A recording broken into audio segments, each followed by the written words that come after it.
नमस्कार साथियों, निर्माण करियर एकेडमी की इस ऑनलाइन मंच पर आप सभी का हार्दिक स्वागत और अभिनंदन। दोस्तों, राजस्थान करंट अफेयर की सीरीज को हम कंटिन्यू कर रहे हैं। इस श्रृंखला को चालू करने से पूर्व आज मैं आपको स्टोरी साझा करना चाहता हूं। आप सभी ने चाइनीज बंबू ट्री का नाम जरूर सुना होगा। जब किसान इसके बीज को बोता है, निरंतर इसके अंदर खाद और पानी डालता रहता है, लेकिन लगातार अथक प्रयास करने के पश्चात भी आप देखते होंगे वो जो बीज है वो थोड़ा भी बाहर नहीं आता। उसका जो वृक्ष आना चाहिए था थोड़ा भी बेच जमाकर बाहर नहीं आता, परंतु किसान इसके अंदर अपनी हिम्मत नहीं हारता और उसी प्रकार वो लगातार उसके प्रति मेहनत करता रहता है। डेली वहां पे जाता है, पानी डालता रहता है, परंतु कभी हार नहीं मानता। कितने वर्षों तक, कितने महीनों के बाद भी वो थोड़ा सा भी बाहर निकल कर नहीं आता।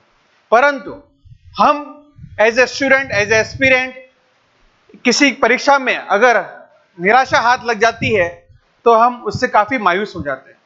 तो दोस्तों, आप उसके अंदर देखिएगा कि 5 महीनों पश्चात, विगत 5 हफ्तों में वो बीज जो है 90 फीट तक ग्रो कर जाता है। कितना? 90 फीट तक ग्रो कर जाता है। यानी कि दोस्तों, कभी भी निराशा अगर हाथ लगे तो इसका मायूस होकर नहीं बैठना, अपने को निरंतर प्रयास करते रहना है और स्मार्ट और क्वालिटी हार्डवर्क के साथ हमको आगे बढ़ना है। तो इसी मोटिवेशन के साथ, इसी जोश और उत्साह के साथ हम आगे बढ़ते हैं और हमारे चालू स्टार्ट करते हैं पहले प्रश्न से। हमारा पहला प्रश्न आपकी स्क्रीन के ऊपर अटल पेंशन योजना में कौन सी योजना की बात कर रहा है? अटल पेंशन योजना में सर्वाधिक पंजीकरण करने के लिए दिल्ली के किस बैंक को पुरस्कृत किया गया? अटल पेंशन योजना, आप सभी ने इसका नाम सुना होगा। दोस्तों, इस क्वेश्चन का जो आंसर है आप सभी कमेंट बॉक्स में दीजिएगा। तो इसके ऑप्शन की तरफ चलते हैं हम। पहला, राजस्थान स्टेट कोऑपरेटिव बैंक। दूसरा, राजस्थान मरुधरा ग्रामीण बैंक, जिसको आरएमजीबी के नाम से भी जानते हैं। राजस्थान राज्य सहकारी भूमि विकास बैंक। और चौथा, उपयुक्त में से कोई नहीं। आप सभी इसका आंसर कमेंट बॉक्स में दीजिएगा। तो हम चलते हैं इसके विस्तार की ओर, इसका डिस्कशन करते हैं, इसकी व्याख्या करते हैं। तो केंद्र सरकार की एक योजना है, केंद्र सरकार की एक योजना है, उसका नाम है अटल पेंशन योजना। क्या नाम है उसका? अटल पेंशन योजना। इसके अंदर जो भी असंगठित क्षेत्र में जो श्रमिक होते हैं उनको 60 वर्ष बाद पेंशन दी जाएगी। जो असंगठित क्षेत्र है, जो असंगठित क्षेत्र है,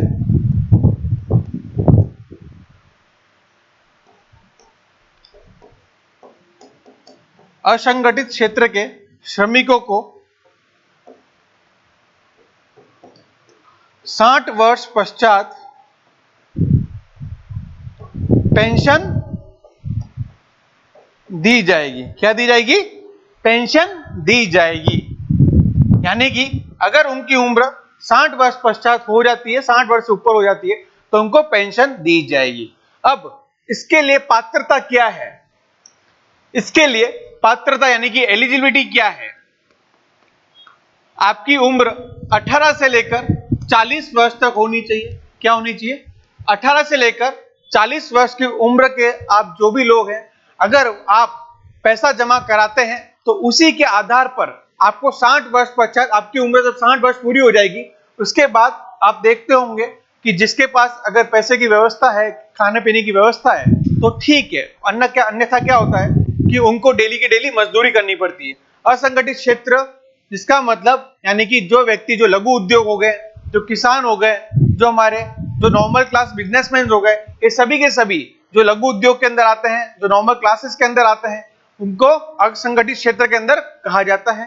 और जब अटल पेंशन योजना की बात करें तो आपकी उम्र 18 से 40 वर्ष की जो उम्र होती है, उसके अंदर आप इसके अंदर पैसा जमा कराते हो और 60 वर्ष की आयु उम्र होने के बाद आपको उसके आधार पर पैसा मिलता है। तो हमने इसके अंदर देखा कि अटल पेंशन योजना के तहत आपको विभिन्न क्या क्या लाभ दिए जाएंगे और साथ ही साथ इसके लिए आपका बैंक अकाउंट भी होना अनिवार्य है। क्या? बैंक अकाउंट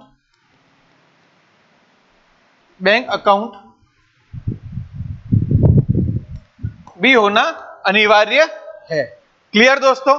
और साथ ही साथ हम चलें आगे तो हम जानेंगे कि इसके अंदर जो सर्वाधिक पंजीकरण हुआ था, इसके अंदर तो सर्वाधिक पंजीकरण करने के लिए दिल्ली के किस बैंक को पुरस्कृत किया गया, यानी कि अटल पेंशन योजना के अंदर कौन सी बैंक ने सर्वाधिक पंजीकरण किया, उसके लिए उसको दिल्ली के अंदर सम्मानित किया गया। Rajasthan state cooperative bank, Rajasthan Marudhara ग्रामीण बैंक, राजस्थान राज्य सहकारी भूमि विकास बैंक, और चौथा उपयुक्त में से कोई नहीं। तो बैंक का नाम है RMGB, इसको राजस्थान मरुधरा ग्रामीण बैंक के नाम से जानते हैं। क्लियर दोस्तों? तो आपको ध्यान रखना है कि असंगठित क्षेत्र के श्रमिकों को 60 वर्ष पश्चात पेंशन दी जाने वाली ये योजना है अटल पेंशन योजना, जिसके माध्यम से जो अपनी जो उम्र 18 से 40 वर्ष की होती है, अपने को पैसा जमा कराना होता है, उसी के आधार पर हमको 60 वर्ष की आयु होने के पश्चात उसको पेंशन दी मिलती है। क्लियर? चलते हैं अगले क्वेश्चन की तरफ। अगला क्वेश्चन, राजस्थान के टाइगर रिजर्व में वर्तमान में बाघों की संख्या कितनी है? वर्तमान में आपसे पूछा गया है यहां पर बाघों की संख्या कितनी है। चार ऑप्शन आपके सामने दे रखे हैं, 55, 130, 134 और 275। 55, 130, 134 और 275। आपको सही उत्तर बताना है इसका। तो हम बात करें राजस्थान के अंदर टोटल कितने टाइगर रिजर्व है, तो राजस्थान के अंदर टोटल 5 टाइगर रिजर्व है। कितने टाइगर रिजर्व है? 5 टाइगर रिजर्व है। यानी कि राजस्थान के अंदर टोटल कितने टाइगर रिजर्व है? 5 टाइगर रिजर्व है। पहला सरिस्का, आपने सभी ने नाम सुना होगा। पहला क्या है? सरिस्का बाघ अभ्यारण्य। दूसरा आपने नाम सुना होगा रणथंभौर।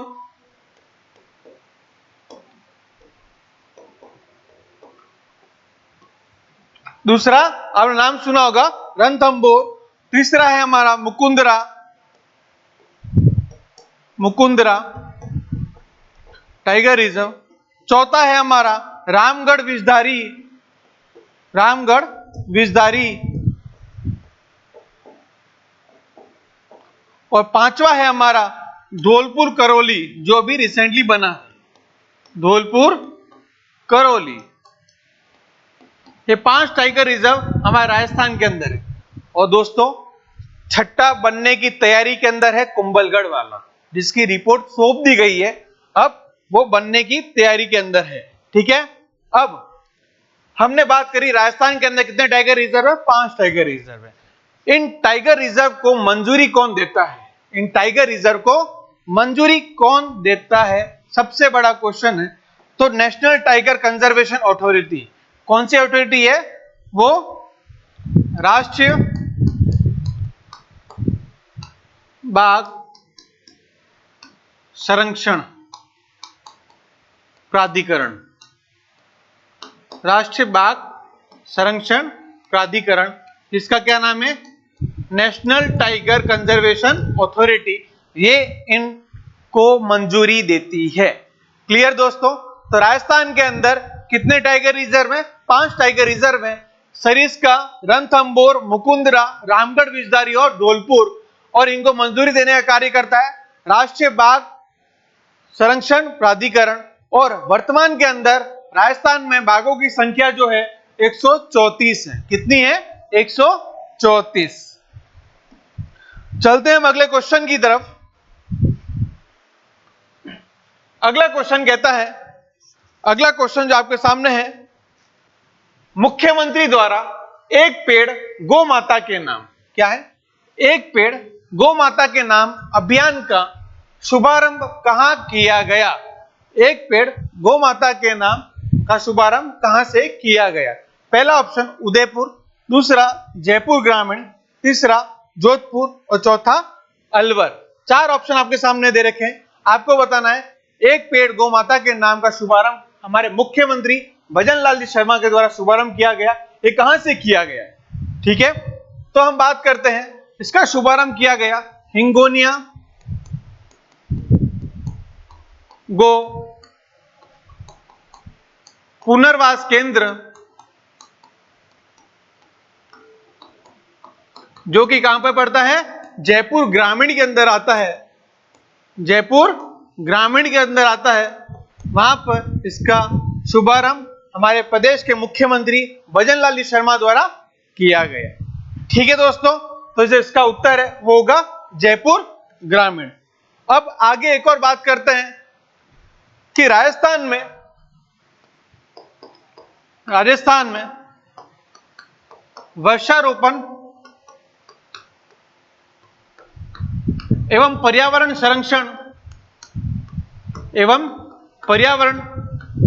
संरक्षण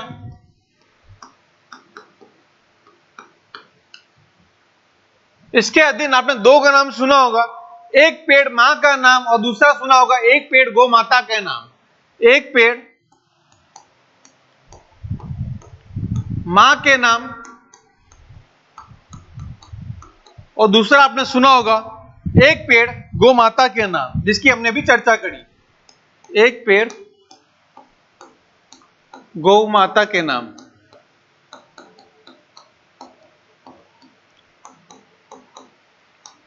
जब हम बात करते हैं एक पेड़ मां के नाम, तो इसकी शुरुआत हमारे प्रदेश के नहीं परंतु देश के प्रधानमंत्री जी द्वारा की गई। इसकी शुरुआत प्रधानमंत्री मोदी जी द्वारा, नरेंद्र मोदी जी द्वारा इसकी शुरुआत की गई। और दोस्तों आपको बताना है कि एक पेड़ मां के नाम की शुरुआत कौन से दिवस के अवसर पर की गई है। तो दोस्तों 5 जून को इसकी शुरुआत की गई। 5 जून यानी कि हम उस दिन क्या बनाते हैं, विश्व पर्यावरण दिवस बनाते हैं। क्या बनाते हैं, उस दिन हम बनाते हैं विश्व पर्यावरण दिवस मनाते हैं। उसी दिन के उपलक्ष्य पर, उसी दिन पर एक पेड़ मां के नाम का शुभारंभ हमारे देश के प्रधानमंत्री मोदी जी द्वारा किया गया। क्लियर। अब हम चलते हैं एक पेड़ गौ माता के नाम। इसके अंदर बात करें तो इसकी शुरुआत हमारे जो प्रदेश के मुख्यमंत्री हैं उनके द्वारा की गई। प्रदेश मुख्यमंत्री, राजस्थान के अंदर इसका चलन है, तो देश के मुख्यमंत्री जो हैं इनके द्वारा इनकी शुरुआत की गई 20 जुलाई को। कब की गई है, 20 जुलाई को इसकी शुरुआत की गई। 2024 के अंदर इसकी शुरुआत की गई। अब इसके अधीन जो हमारे राजस्थान के अंदर जब बजट प्रस्तुत हुआ था उसके अंदर कई सारी घोषणाएं करी थी, यानी कि अरावली क्षेत्र के अंदर 20,000 हेक्टेयर वनारोपण किया जाएगा। कितना, 20,000 हेक्टेयर वनारोपण किया जाएगा। और साथ ही साथ राजस्थान हरित राजस्थान कार्यक्रम को संचालित भी किया जाएगा। क्या, हरित राजस्थान कार्यक्रम को संचालित भी किया जाएगा।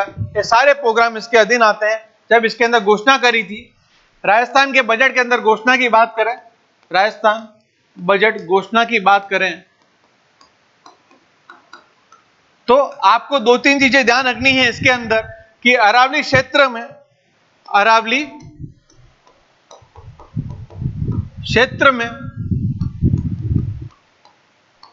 20,000 हेक्टेयर, कितना, 20,000 हेक्टेयर वनारोपण किया जाएगा। और साथ ही साथ जो हमारा हरित राजस्थान कार्यक्रम का संचालन भी किया जाएगा।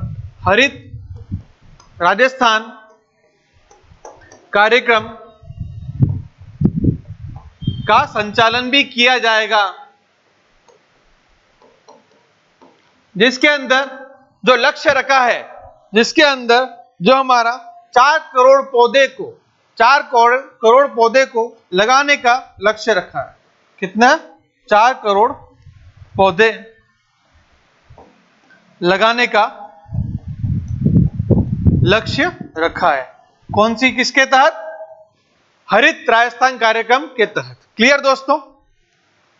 तो ये कुछ बेसिक बातें थी इसके बारे में कि प्रधानमंत्री द्वारा एक पेड़ गौ माता के नाम अभियान का शुभारंभ कहां से कहां किया गया, हिंगोलिया गौ पुनर्वास केंद्र जो कि जयपुर ग्रामीण के अंदर स्थापित है। उसके बाद हमने चर्चा करी कि राजस्थान में वृक्षारोपण एवं पर्यावरण संरक्षण के अधीन 2 कार्यक्रम आते हैं, 2 चीज आती है, एक पेड़ मां के नाम, दूसरा आता है एक पेड़ गौ माता के नाम। एक पेड़ मां का नाम का शुभारंभ विश्व पर्यावरण दिवस जो कि कब आता है, 5 जून को आता है। कब आता है दोस्तों, 5 जून को विश्व पर्यावरण दिवस आता है और हमारे प्रदेश के नहीं परंतु देश के जो प्रधानमंत्री हैं, यहाँ पे था प्रदेश के और यहाँ पे था देश के जो प्रधानमंत्री हैं, उन्होंने इसकी शुभारंभ किया और एक पेड़ गौ माता के नाम जिसका हम बात कर रहे हैं। अब एक पेड़ गौ माता के नाम का शुभारंभ प्रदेश के जो मुख्यमंत्री हैं भजन लाल शर्मा द्वारा 20 जुलाई 2024 को किया गया और जब हमारा बजट प्रस्तुत हुआ था उसके अधीन भी हमने विभिन्न घोषणाएं देखी थी। वो घोषणाएं क्या थी? अरावली क्षेत्र में 20,000 हेक्टेयर वनारोपण किया जाएगा, वनारोपण किया जाएगा। और जब हम बात करते हैं 20,000 हेक्टेयर वनारोपण किया जाएगा और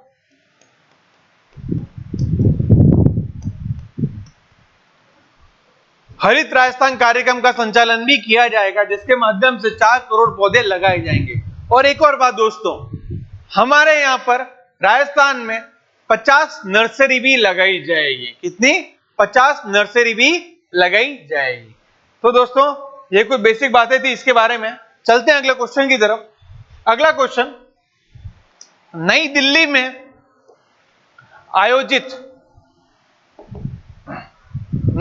में आयोजित एक्सपो 2024 में उच्च शिक्षा में उत्कृष्टता के लिए किस संस्था को प्रथम पुरस्कार दिया गया? क्या क्वेश्चन है? नई दिल्ली में आयोजित एक्सपो 2024 में किस क्षेत्र में उच्च शिक्षा में उत्कृष्टता के लिए किस संस्था को प्रथम पुरस्कार दिया गया? 4 ऑप्शन आपके सामने हैं।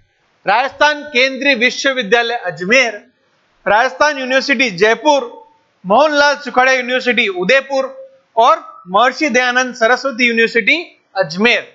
आपको सभी को इसका आंसर कमेंट बॉक्स में देना है दोस्तों, जरूर दीजिएगा।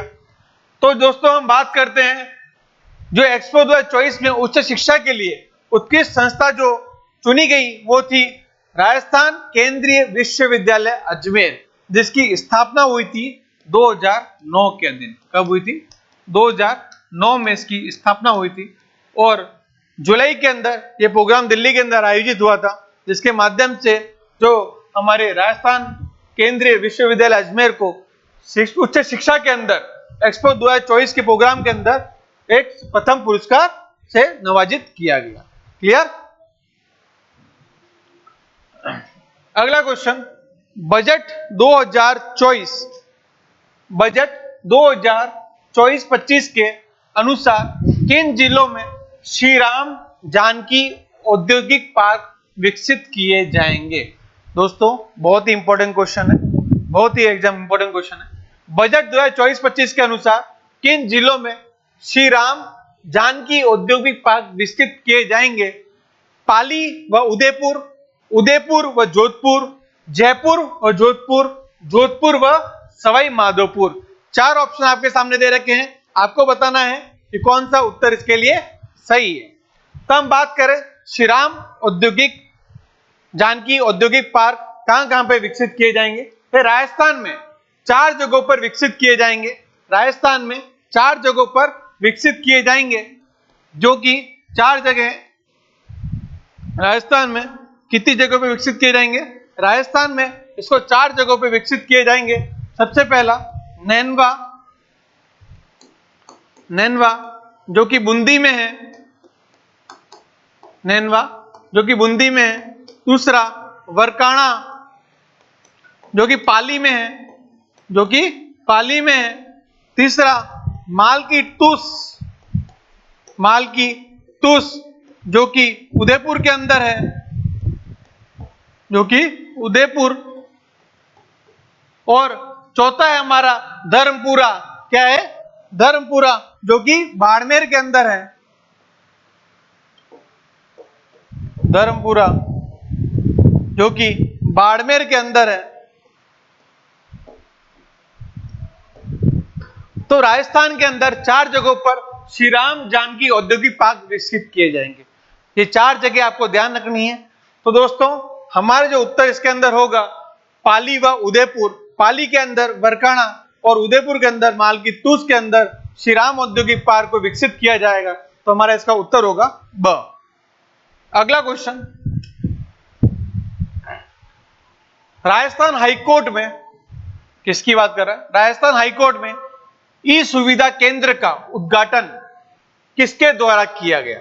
यहां पे बात कर रहा है राजस्थान हाईकोर्ट में ई सुविधा केंद्र का उद्घाटन किसके द्वारा किया गया। पहला option justice Sunita Agarwal, Bhajanlal Sharma, justice M Srivastava और चौथा उपयुक्त में से कोई नहीं।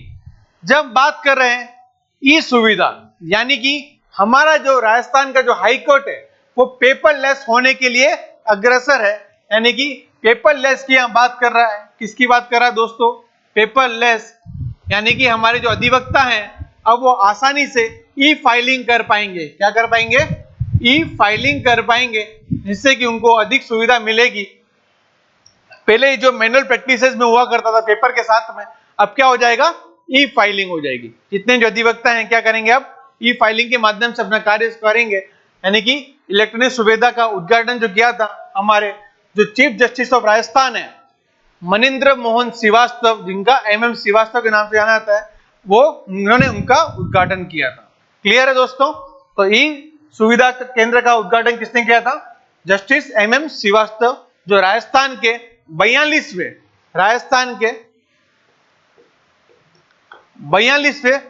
मुख्य न्यायाधीश हैं, 42वें मुख्य न्यायाधीश हैं। और साथ ही साथ दोस्तों आपको जानकारी होगी कि हमारे राजस्थान का जो हाईकोर्ट है वो जोधपुर के अंदर स्थापित है, और जो हमारी उसकी बेंच है वो वहां पे जयपुर के अंदर स्थापित है।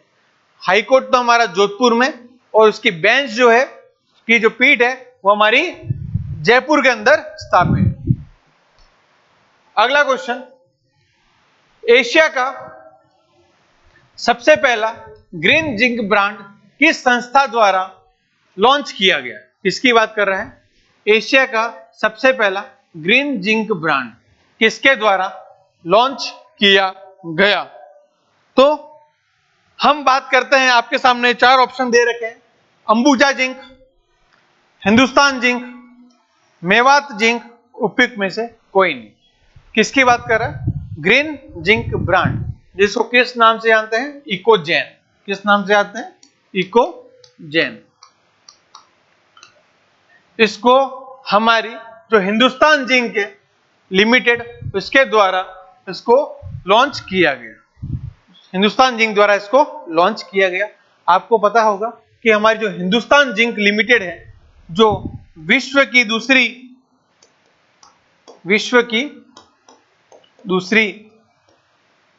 व भारत की प्रथम एकीकृत जिंक उत्पादन कंपनी है। क्लियर दोस्तों। इसकी जो स्थापना हुई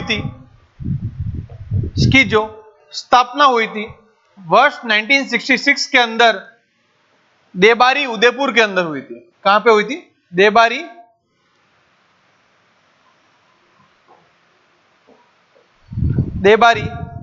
जो कि उदयपुर के अंदर आता है, वहां पे इसकी स्थापना हुई थी। ये भारत के अंदर प्रथम स्थान रखता है और विश्व के अंदर दूसरा स्थान रखता है जिंक उत्पादन के मामले में। क्लियर। और साथ ही साथ जो हमारी एक सर्वे रिपोर्ट आई थी, वर्ल्ड सिल्वर सर्वे रिपोर्ट, कौन सी रिपोर्ट आई थी, वर्ल्ड सिल्वर सर्वे रिपोर्ट, जिसके अनुसार एक रिपोर्ट है वर्ल्ड सिल्वर सर्वे रिपोर्ट 2024। आप सभी ने इस रिपोर्ट के बारे में सुना होगा, जिसके अंदर जो सिंदेसर खुर्द माइंस है, क्या है, सिंदेसर खुर्द माइंस, जो कि राजसमंद के अंदर है, सिंदेसर खुर्द माइंस जो कि राजसमंद के अंदर है, यानी कि हिंदुस्तान जिंक की ये सिंदेसर खुर्द माइंस है। किसकी है, हिंदुस्तान जिंक की यह सिंदेसर खुर्द माइंस है। एक ये भी किसकी है, हिंदुस्तान जिंक की है। ये अगर बात करें तो ये भी हिंदुस्तान जिंक की कौन सी है, सिंदेसर खून माइन जो कि राजसमंद के अंदर है, ये विश्व की दूसरी, ये क्या है, विश्व के दूसरे नंबर की सबसे बड़ी चांदी उत्पादक खदान है। क्या है? विश्व की दूसरी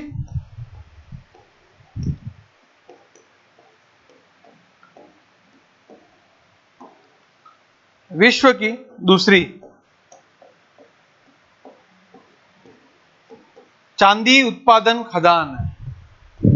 चांदी उत्पादन खदान है कहां पर है? आपको दोस्तों ध्यान रखना है, हिंदुस्तान जिंक की है।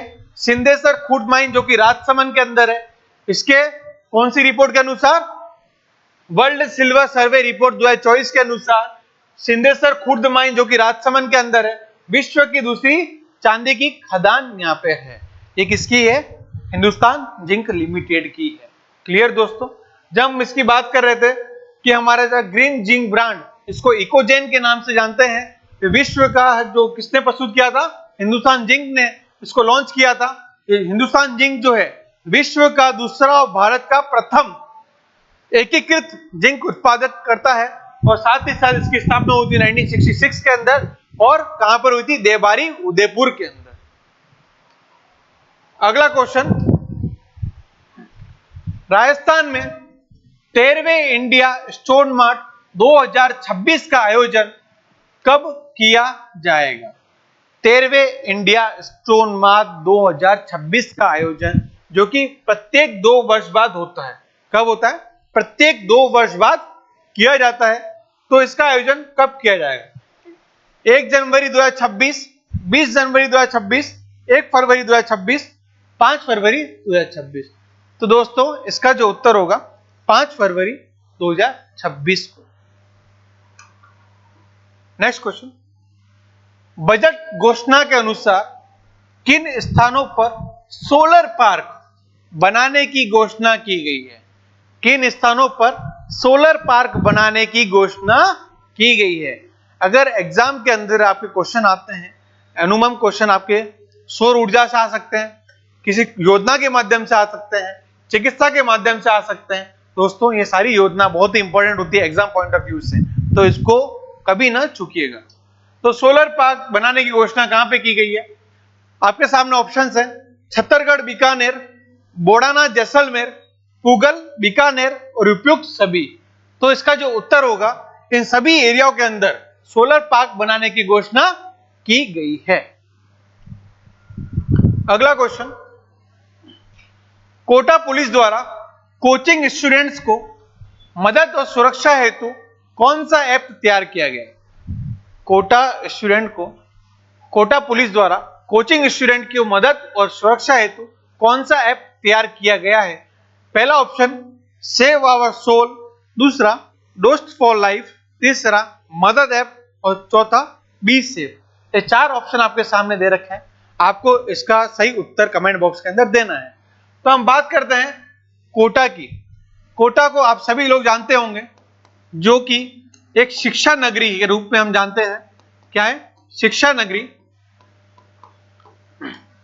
पहले इसको उद्योग नगरी के नाम से भी जाना जाता था, परंतु आज कई सारे विद्यार्थी पूरे भारतवर्ष से कोटा के अंदर इंजीनियरिंग और डॉक्टर की तैयारी के लिए जाते हैं, और वहां पर अत्यंत बर्डन के साथ अपने को असहज महसूस करते हैं, और उसके पश्चात वो कई सारे केसेस आपके सुनने में आते हैं। तो दोस्तों उसी को खत्म करने के लिए, उसी से निजात पाने के लिए हमारे कोटा पुलिस द्वारा एक उनकी मदद के लिए और उनकी सुरक्षा हेतु एक ऐप की तैयारी करी थी। उसका है save our soul, save our soul, जिसके माध्यम से अगर किसी को भी किसी के प्रति संदेशा होता है तो वो उनको पर बता सकते हैं, ताकि पुलिस उनके ऊपर तुरंत एक्शन ले सके। क्लियर दोस्तों? और एक हमारे वहां के कलेक्टर हुआ करते थे रविंद्र जी, तो उन्होंने एक प्रोग्राम निकाला था कामयाब कोटा, जिसका नाम था कामयाब कोटा।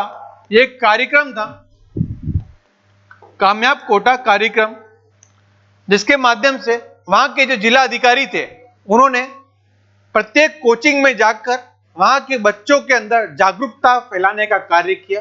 यह बहुत ही शीर्ष कार्य था। ये किस नाम से जाना गया? कामयाब कोटा कार्यक्रम के नाम से जाना गया। क्लियर दोस्तों। और जब हम ऐप की बात करें तो ऐप कौन सी है, सेव आवर सोल, जो कोटा पुलिस द्वारा बनाई गई ही थी, उनके द्वारा लॉन्च की गई थी। तो दोस्तों आज हमारा करंट अफेयर्स यहीं पे विराम करते हैं हम इसकी क्लास को।